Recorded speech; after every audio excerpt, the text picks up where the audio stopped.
here, now you stay in your seat. Don't get up and start dancing on me now. I don't want you to have to call the Chiropractic Association in here to help us put our bones back together. So, Robert, thank you. I've known Bob Winchester for many a year, and he is an outstanding leader for our party and for the state of Illinois. And to the fellow county chairman and fellow elected officials here, I want you to know how much I appreciate you coming out. Mayor Butler, thank you you honor me by being here to have me in my discussion. I enjoy your community. I enjoy it a lot to the extent that I visualize this somewhat, what Southern Illinois is about. You've done very well. You've done well in employment. You've done well in tourism. And yes, we are having lunch today on the plane, leaving here, and we ordered it out of Marion, Illinois. You may leave, but leave your money here. And I told the restaurant to put it on Mayor Bob Butler's tab. And Tracy and Mike Bost. Mike and Tracy and I have known each other for quite a few years before we were ever as our hair has turned different color than it used to be, and we've got a few more pounds on it. So at least I do, Michael. But it's you. And again, you honor me by being out here today, Representative. Thank you. I've done a lot of conversations with you, both here in this, as you know, right here in this patch of grass, as well as downtown and over in Carterville and Carbondale and all the way around. But I think that it's important to share with you a little bit about who I am and why I decided to take this task on. And that I'm from a small, rural, central Illinois. I'm not a southern Illinois guy. I'm from Pontiac. I gotta tell you though, it's great. When I went to Springfield to get sworn in as a legislator, and I tell some of my Chicago friends, I said, well, where are you from? And I said, well, I'm from Pontiac. It's just a little bit north of Bloomington. They look at me and they say, oh, you're from Southern Illinois then. I said, well, actually, I'm not blessed enough to be that far south, but it's an experience that I had as a young man. My mom and dad opened a pizza restaurant when I was 8 years old, and I worked in that pizza restaurant. I was in third grade, and went all the way through, had to stand on wooden Coke crates to actually reach into the sink to be able to wash the dishes. And I tell you that because I think it's somewhat of the background of where I come from. And in high school, I missed some of the Friday night football games because we all needed to be together at the restaurant, wash dishes and fry the chicken and make the pizzas.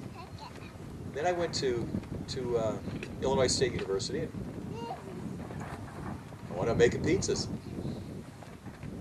Made pizzas in college and worked the summers, shoveled asphalt. I was a laborer, helped put out a lot of asphalt roads and oil and chip.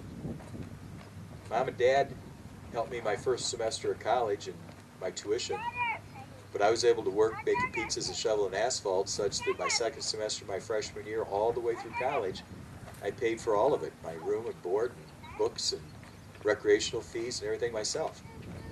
And I did not take out one student loan. I had no debt at all when I left college. And I share you that because I think that says something about who I will be as your governor. I then went on to have the opportunity to join a very large company called ServiceMaster. And it's made up of a lot of little companies, franchisees, and in cleaning services, or our pest control company called Terminex, or a maid service company called Mary Maids. And my job was to be responsible of taking those businesses to negotiate contracts in different countries of the world. Now keep in mind, I'm a small town central Illinois guy, and to think to be able to go out and help negotiate a contract in a different country, it was a skill set that I learned and actually excelled at, did very well with the company. I was there 25 full years. And the latter part of that 25 years, I also was elected to the Illinois State House, and I didn't leave the private sector. I got elected to the Senate, and I didn't leave the private sector, and yes, it was hard. It was hard to work in the private sector and not miss any session in Springfield and take care of your constituents. But it's kind of like back when I was 8 years old. It's not easy owning a small business, and my mom and dad, you had to work hard. So as I progressed in my political career, I never left the private sector. And in 2010, looked at the opportunity to run for a statewide office. Now, I'd been to Williamson County and Alexander County and Franklin and Hardin and Jackson, and I know I'm going to miss counties I shouldn't have started, many a time. And when I decided to step up and run in 2010, think about this, my Republican friends. Every single constitutional officer in the state of Illinois was a Democrat from Chicago. And I said, I think we can do this. And again, I'm from a small town, central Illinois.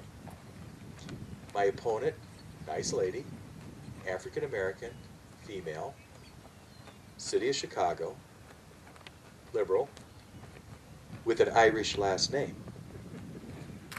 And if you know anything about Chicago politics, the Irish last name, coupled with the other categories, made it impossible for Dan Rutherford to win that race. And in fact, a number of my friends said, you know, I'm not really sure you should go down that path. And I said, no, I think we can do this. So we went out there and we worked it hard. We didn't go down the path of issues that are important for some, but not the most important for all. And the important issue for all, in my opinion, I think proved to be right. It's where are we as a government in spending the hard-earned money out of the taxpayer's pocketbook? And where are we about the idea of having an employment rate that is lower than it is today? And we went out there and we campaigned on that. And yes, I was back here with my friends in Southern Illinois. To be very candid with you, the last 2 months of that campaign, you didn't see me much. It wasn't that you weren't in my prayers and thoughts and care. And maybe I'd come in and do a touch and go, as Bob would know, and a gracious friend would loan me a plane and I'd be here, but then we'd have to leave. We focused in the northeastern part of Illinois. And I'm just being candid with you today, because when we get in the heat of this campaign, I'm going to tell you the same thing. And that's in part how we won this race. It is not easy to campaign in Illinois as a Republican and win. It is very hard. And as my friend Bob pointed out, looking for our candidates to run for governor in the Republican ticket, I'm the only one that has actually won in Illinois statewide. Even to the extent that in the Chicagoland market, the wards, as they're called there, we were carrying, one ward we got 50%, and other wards by 40%. Now, I will say it in a greater appreciation, I was carrying counties here by 70 and 80 and 85%. But if we don't do well there, you don't win. We wound up in a four-way race in 2010. 4 people, Democrat, Green, Libertarian, and Republican. We got 50% of the vote. That's just not easy to do. And as was pointed out, now, there's a difference in the race. Governor's got a different race of money against you and money for you than treasurer. I understand it, but there is a comparison. We got 66,000. That's a lot of votes. 66,000 more votes as treasurer of Illinois down ballot than Pat Quinn got winning the governor's race. So when we stepped back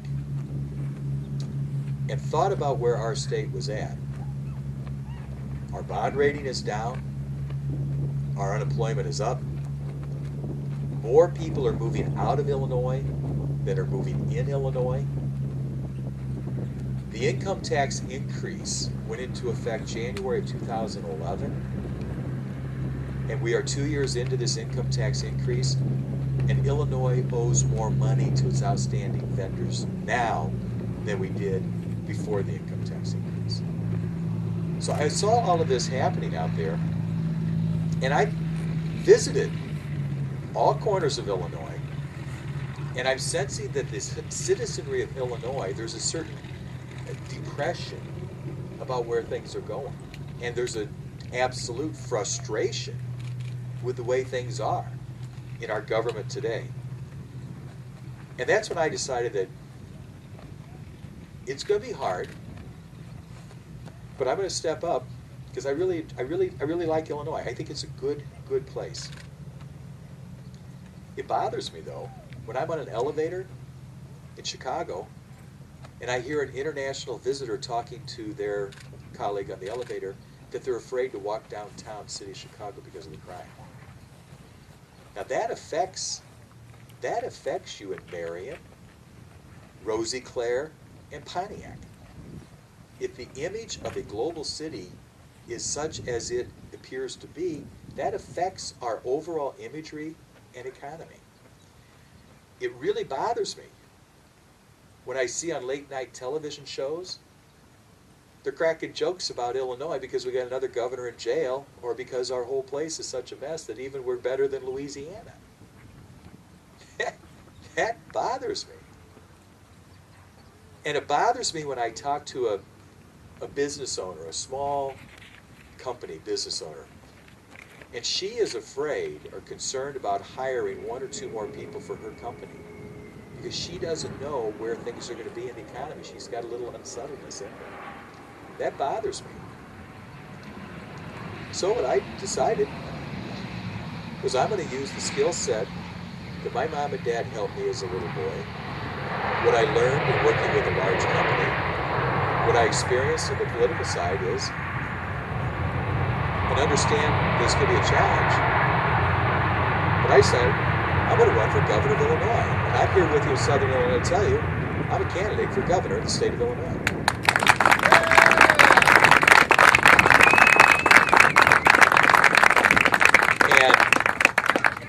Here, it is going to be challenging, the primary. We've got some other individuals that are talking about doing it, and I know right now that we're going to be outspent in the primary. I mean, just up front, there's going to be a lot of money spent by at least one individual, and I respect that. But the fact is, he's not going to outwork us, that's for sure. The other thing is the general election. I've been asked, well, who do you think the nominee will be? And I said, irrespective of who it may be, we're going to be the Republican candidate, and we know how hard it's going to be. And I'm going to need you all right here. I need you bigger than you've ever done it before. We've gotten close, but we haven't got across the finish line as a Republican in recent years. We've gotten close. But close, second place doesn't matter when you're looking for a chief executive officer of your state. So the general election is going to be a challenge. And I'm telling you right now, and you are my friends, I'm going to be here for your events. I'm going to work it hard. I'll pop in here at an airport, do an opportunity with our local media friends, and I'm going to be here and around. But when it gets down to the end, I'm going north. Because what I would rather be able to do is say, I'm sorry I can't be with you those last 2 months of the campaign as often as I wished I could, because I got to be up north. Because you know what happened after that. Then when we come back down here, you'll have the governor of the state of Illinois standing here at this airport talking to me.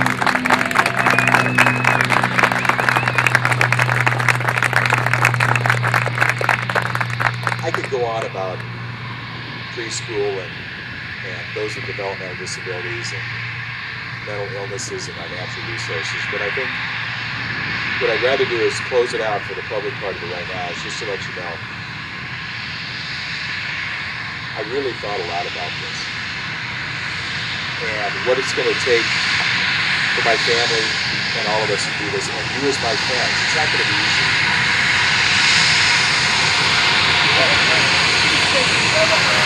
Pat Quinn and tell him I'm busy right now.